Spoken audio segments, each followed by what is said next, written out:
Hola-hola pengagum alur cerita, kembali lagi bersama Mimin di Donghua Movie, di mana channel ini akan membahas alur cerita dari Wudong Qiankun Season 4, yang sampai hari ini belum ada kabar berita kapan akan kembali tayang. Tapi sebelum lanjut, Mimin mau berterima kasih ke semua yang mendukung channel ini. Semoga kalian selalu sehat dan mendapatkan rezeki yang melimpah. Amin ya rabbal alamin. Dan yang baru bergabung, jangan sungkan untuk menekan tombol subscribe-nya, biar Mimin semangat membuat alur ceritanya. Di dalam deskripsi juga sudah ada playlist untuk kalian mulai dari awal mendengarkan ceritanya, karena nggak afdol kalau langsung di part 19 yang kalian dengar. Nanti nggak akan nyambung mas bro. Cukup basa-basinya, sekarang ambil cemilan kalian, siapkan kopi teh rokok beserta asbaknya untuk menemani kalian mendengarkan dongeng dari Mimin.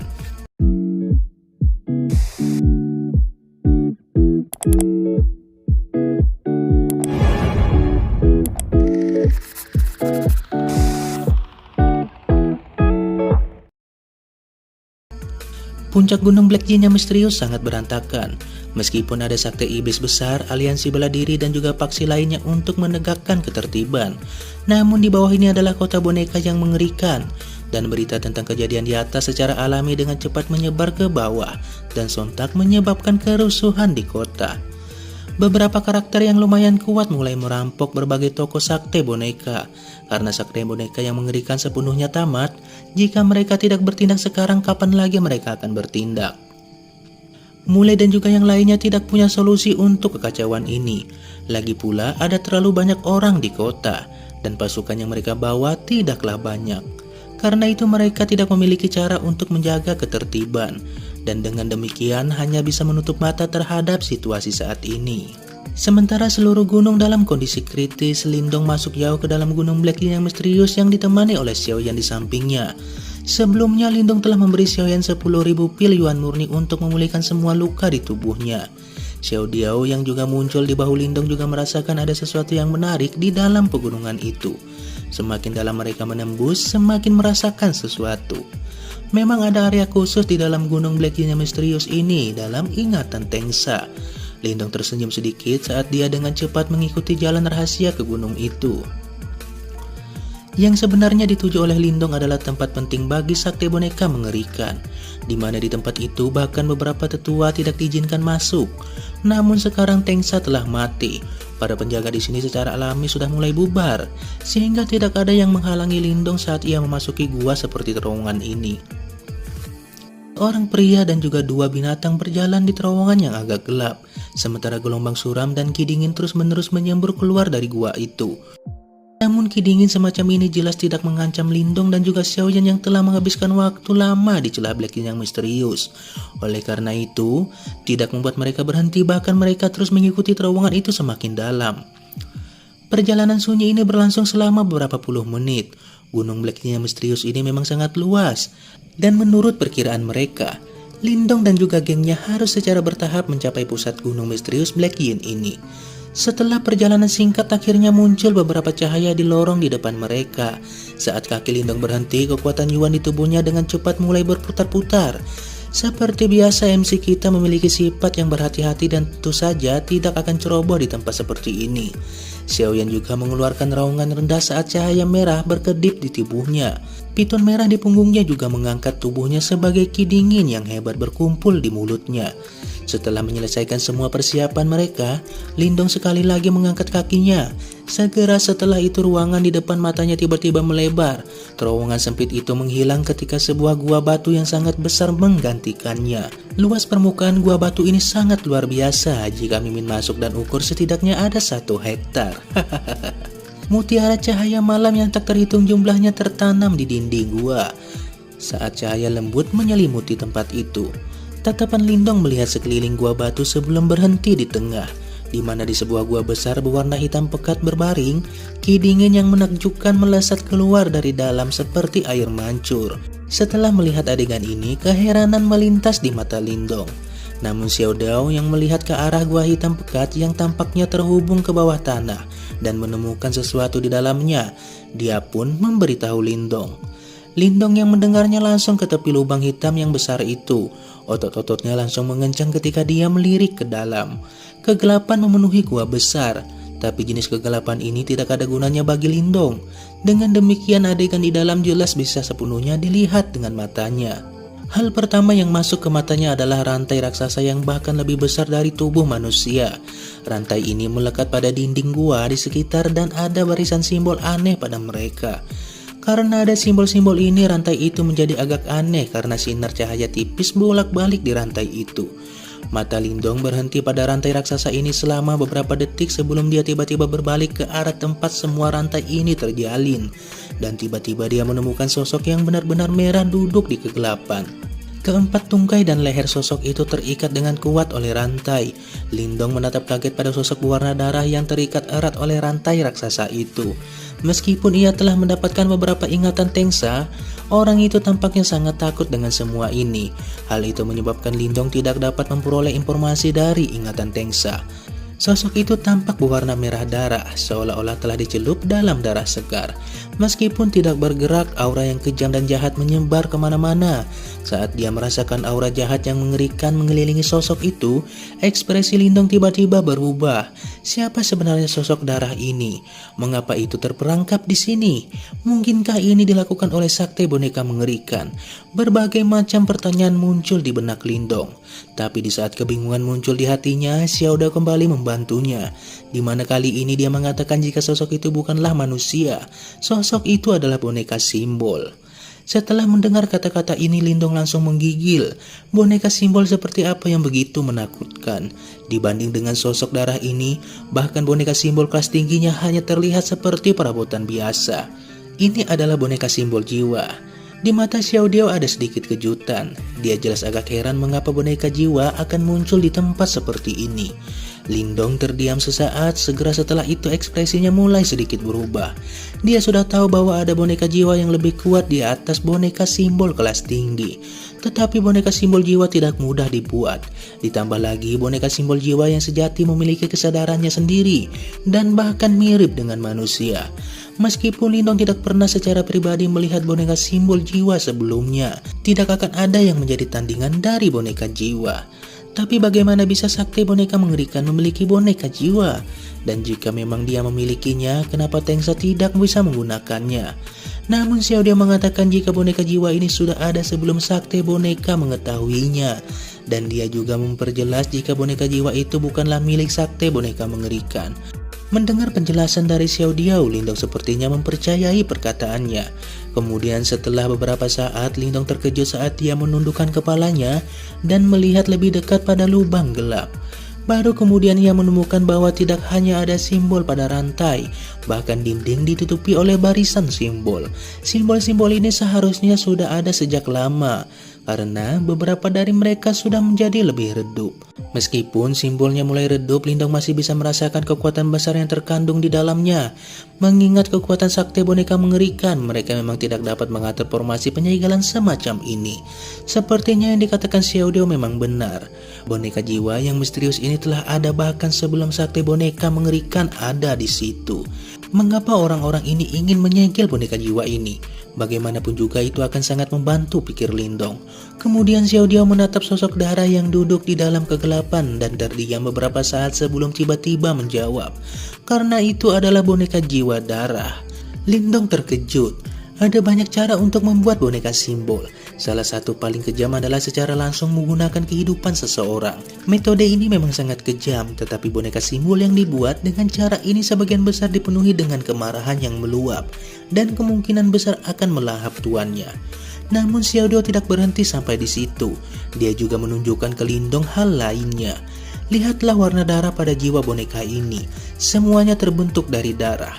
Kira-kira sudah berapa banyak orang yang dibunuh oleh boneka jiwa ini sehingga membuatnya sampai berbentuk seperti ini.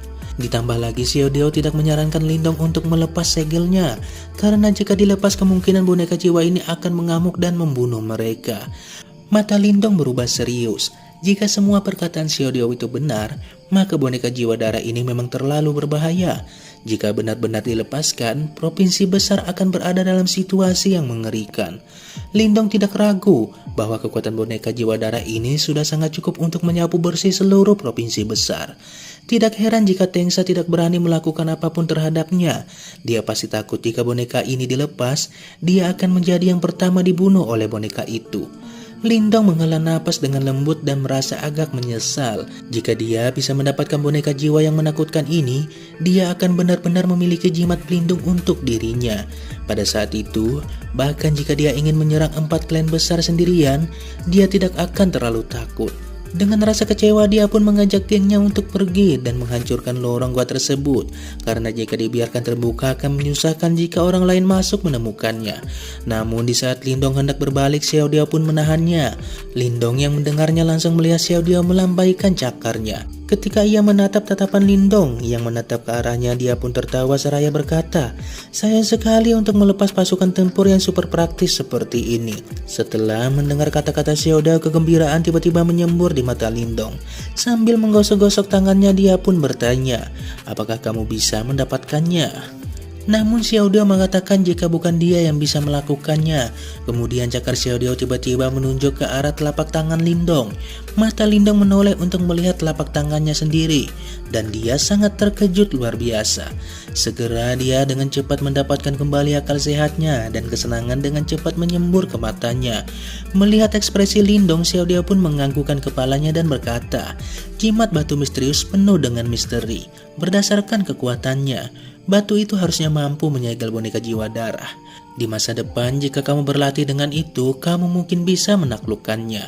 Apakah kamu yakin jika kita bisa menyegel boneka jiwa darah dengan kekuatan jimat batu misterius sendirian?" Lindong mencengkeram telapak tangannya sebelum tanpa sadar dia bertanya, "Itu bukan masalah." Pada saat itu, jika praktisi itu benar-benar melepas boneka jiwa darah dan tidak dapat menyegelnya, maka dia akan menjadi korban pertama dari boneka jiwa darah itu. Meskipun aku tidak sepenuhnya percaya diri, aku percaya bahwa kita memiliki setidaknya 70% peluang. Namun Xiao Diao bimbang sejenak sebelum mengatakannya. Namun jika kamu maju ke tahap nirvana, kamu dapat dengan mudah mengaktifkan jimat batu dan menyegel boneka jiwa darah ini. Ketika dia mendengar kata-kata Lindong, tanpa sadar memutar matanya. Jika dia berada di tahap nirvana, dia tidak lagi harus takut dengan boneka jiwa darah ini. Meskipun demikian, dia merasa tidak yakin ketika dia mendengar dari Xiao Diao hanya ada 70% peluang untuk berhasil. Lagi pula jika dia tidak menangani masalah ini dengan benar, itu mungkin akan menyebabkan masalah besar. Meskipun dia cukup kuat untuk bertarung melawan praktisi tahap manifestasi tingkat lanjut, di depan boneka jiwa darah yang aneh ini, kemampuan bertarungnya mungkin tidak seberapa. Tapi Xiao Diao kembali lagi mengingatkan jika semua pasti memiliki resiko. Jika kamu bisa menaklukkan boneka jiwa darah ini, hampir tidak ada orang di seluruh dinastian yang dapat mengancam kamu. Meskipun kamu berhasil mengalahkan Tengsa, berdasarkan perkiraanku, orang itu mungkin hanya seorang praktisi manifestasi tingkat lanjut rata-rata. Kamu telah berlatih di dalam celah Black Yi yang misterius selama setengah tahun. Dalam waktu setengah tahun ini aku percaya bahwa Ling Langtian seharusnya sudah maju ke tahap manifestasi awal. Tapi karena dia mendapat dukungan dari klan Lin yang kaya, aku tidak akan terkejut jika dia sudah menembus ke tahap manifestasi tingkat lanjut. Selanjutnya, biarkan aku memberitahumu ini. Sebelumnya aku merasakan sensasi yang sangat aneh tersembunyi jauh di dalam tubuhnya. Orang itu jelas bukan manusia biasa. Meskipun kekuatanmu telah melonjak secara signifikan, jika kalian berdua benar-benar bertarung, hasilnya masih tidak bisa dipastikan. Apa yang ada di dalam tubuhnya? Wajah Lindong berubah dengan lembut karena Xiao Diao belum pernah memberitahunya tentang masalah ini.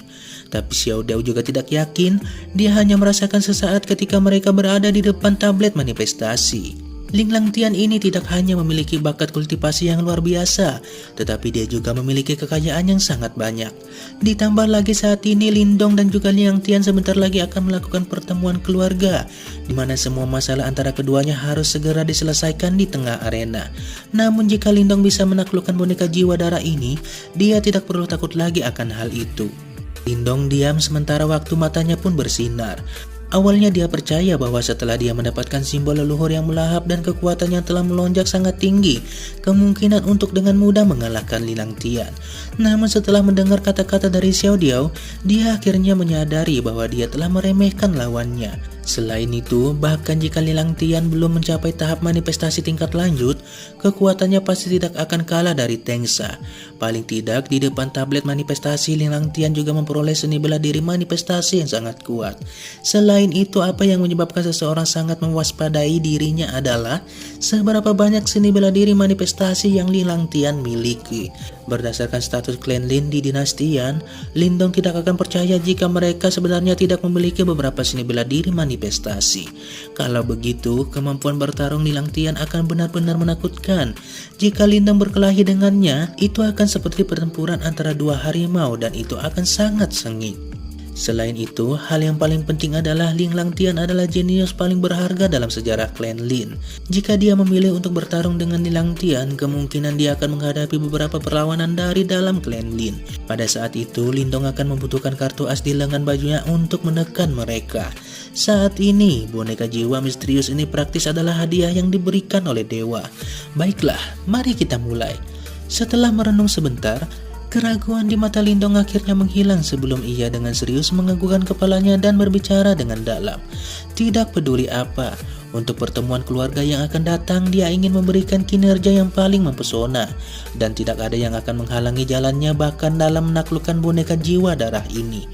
Ketika mendengar kata-katanya, Xiao Diao menganggukkan kepalanya. Kemudian mata Xiao Diao dengan serius menoleh untuk melihat gua yang gelap itu sebelum berkata, segel ini cukup misterius, namun sumber energi berasal dari energi yin yang menyembur keluar dari tanah. Setelah kita mematikan energi yin ini, segel ini akan segera hancur dengan sendirinya.